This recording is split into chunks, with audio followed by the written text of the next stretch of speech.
Selamat pagi anak-anakku yang terkasih. Bersyukur untuk tubuh kita yang sehat dan kuat.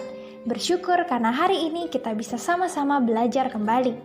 Sebelum memulai pembelajaran kita pada hari ini, marilah kita sama-sama merenungkan firman Tuhan. Ingatkah kalian, dalam renungan Tuhan Gembalaku bagian pertama, kita telah belajar bahwa sebagai gembala, Tuhan memperhatikan kebutuhan kita sebagai domba-dombanya. Lalu, apalagi yang dilakukan Tuhan sebagai gembala terhadap kita?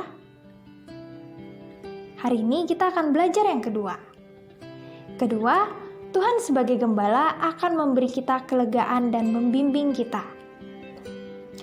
Mazmur 23 ayat yang kedua. Ia membaringkan aku di padang yang berumput hijau.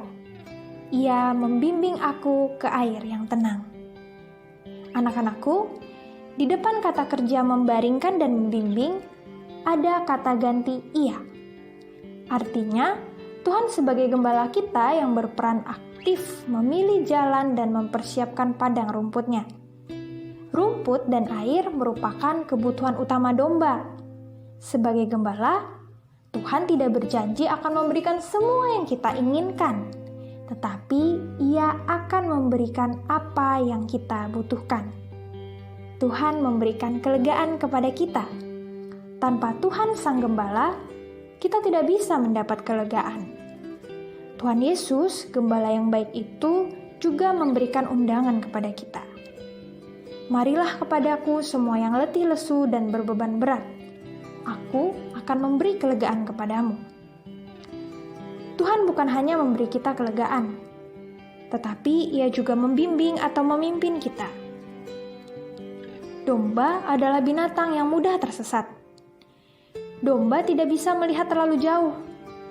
Sebagai manusia, kita mudah tersesat dan melakukan kesalahan dan pelanggaran. Oleh karena itu, kita memerlukan gembala untuk membimbing kita supaya kita tidak tersesat atau jatuh ke dalam dosa. Pada tahun 2005 di Istanbul, Turki, ada seekor domba meloncat dari sebuah tebing. Lalu, hampir 1.500 domba lain ikut terjun. Alhasil kira-kira sepertiga dari kawanan domba itu mati. Karena mereka tidak tahu kemana harus melangkah, domba akan tanpa sadar mengikuti saja apa yang dilakukan domba-domba lain dalam kawanannya. Untunglah 1.000 domba yang terjun belakangan selamat karena tertopang oleh tumpukan bulu domba dari domba-domba yang meloncat lebih dulu. Sebagai domba, perhatian kita kadang juga mudah teralih dan kita cenderung terpengaruh oleh lingkungan di sekitar kita.